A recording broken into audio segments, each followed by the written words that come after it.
just the rain falling down on me. Vocalo Radio, Chicago's only urban alternative, 91.1 FM. Nudia in the afternoon with you. That song we just played, It's Just the Rain by Patchwork Inc, who we have in the studio with us. Hello. Let's get the claps. Let's see. Okay, hello. Welcome. Hi. Band members in studio right now. Blake Rhein. Hello. Hey, how's it going? There we go. Next up, we got Michael Damani. Hello. What's up, gang? How y'all feeling? Also, we have Rhea the second in studio. Hello. Hi. How you guys doing? Great. I really, really love the idea of, in 2025, the idea of a collective. Do one of you want to describe, like, what is really the advantage of, like, just being a solo singer or working in a collective? I think, the music industry has pushed a lot towards solo singers. It's really easy to market, with social media. People get attached to a personality as much as they do the music.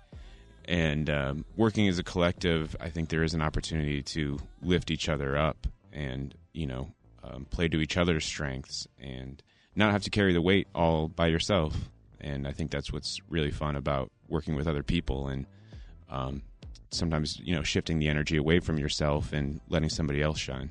Rhea, I mean, you are the only girl with these two guys.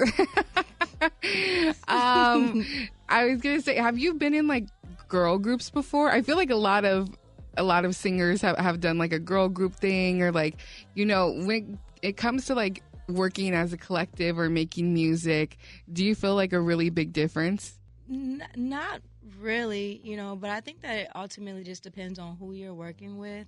I have been in a girl group before, but I think that because we started off when we didn't really know much about the industry, or like about the business of it, it was a bit more difficult than it is now, but now, 10 years in, I'm working with like other musicians who also been in the industry for just as long or even longer.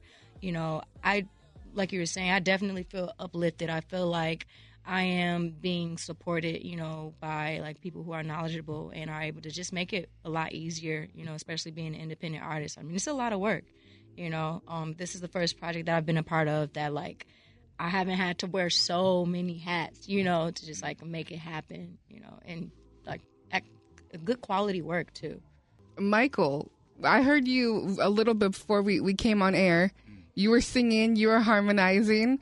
Yes. When it comes to, working as a group and working as a collective, we'll hear another song later on. How do you decide who gets to sing? Who gets, like, the main parts on a record, or, like, I'm going to take a lead on this one, or, like, you're going to do most of the songwriting here? How do you guys work on that as a group? It's definitely a group effort. I'll just say that working with Rhea the second, just the way that she articulates her phrases and the way that she presents herself as an artist makes it easy for me to come in and do my job, because there's just so much talent in the room already, and we just kind of vibe off of each other. And then working with Blake, Blake's a great producer, so he has the capacity and the ability to facilitate a lot of good energy in the studio. So it just makes it easy when you have a good team. Absolutely.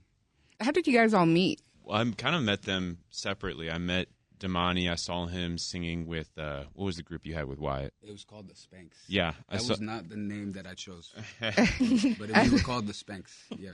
Spanks? Yeah, that was just okay. Yeah. So I was familiar with Wyatt, who I'd seen around, and I'd done a song with him on Patchwork as well. And but when I went and saw the Spanks play and I heard Damani sing, I thought there was something really special about his voice, and it was kind of overcoming a little bit of a social anxiety just to approach. I ran into him at a bar at Sleeping Village, and I said, "Hey, let's get together and write a demo." And that was just kind of like a phase in my life of overcoming some social anxiety of just reaching out to people. And I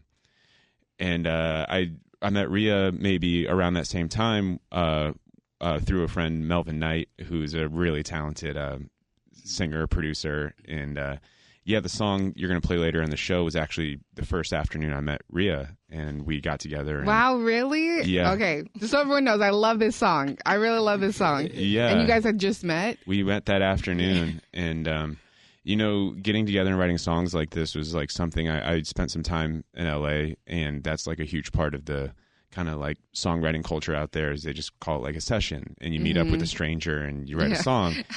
And while I really liked that experience, I didn't really like LA that much. And I was like, why can't we just do that in Chicago? And so that's been a big part of this project is just overcoming that kind of social anxiety for myself and reaching out to someone and be like, come over to the studio and let's write a song. And then there's a lot of vulnerability that kind of comes to writing a song together and having to perform, you know, whether it's just record a vocal, you know, with the first time you're meeting someone. And it's been a really good experience for me. And both Michael and Rhea have been really amazing to work with.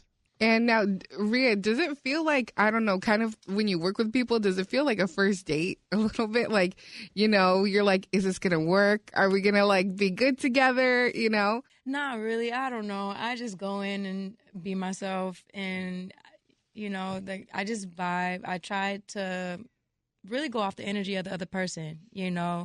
And, you know, if I'm like kind of subconsciously like sensing Blake's vulnerability, you know, he creates like a safe space for me to be vulnerable. Or if I'm noticing, okay, maybe it'll be best for me to kind of break the ice and, you know, I don't know, mention something that I did yesterday, you know, or just like be vulnerable myself. I think that just like gives us both a safe space to, you know, create music, to actually like be friends, you know, and I think that that's really important. And I actually met Blake, like I was just leaving my job too. So I've been full-time 2 years. So we met like 2 years ago. Oh, congratulations. And thank you. And so just having someone be like, yo, you want to just like write? You want to like come through to this studio? I don't know, like we were doing like once a week, every other week or so. Yeah. It was pretty frequent, you know, but just having that person give me that space, you know, to grow. Even if that wasn't like the intention musically, you know, it was just space for me in this time where I kind of took a leap on faith, you know, just to do music full time, and it kind of just like grew from there. But yeah, no, it's pretty organic. Yeah, it was pretty organic, pretty chill. You guys have a lot of stuff coming up, and then on the 17th, the debut EP releases. So how many songs on here? 5 songs, right? And then is the EP the 3 of you? Yeah. Is that that's just who we're going to hear? Or is there anyone else on there, or just you guys? It's really the 3 of us. There's 2 songs featuring Michael on lead vocal, one of which he played at the top of the show, and then 3 songs with Rhea on lead vocal. And I love that, by the way. I love that, like, you guys switch off leads. Absolutely. Yeah. And then I played a majority of instruments myself. I had a friend of mine come in and play violin on It's Just the Rain, but I think aside from that, it's just me, you know, toying around in my studio and trying to make music I like.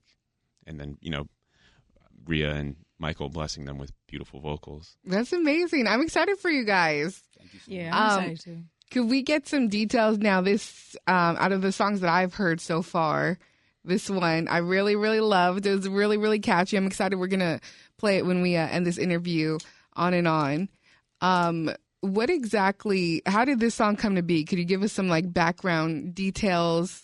I know you guys said this was the first song you guys made when you met up.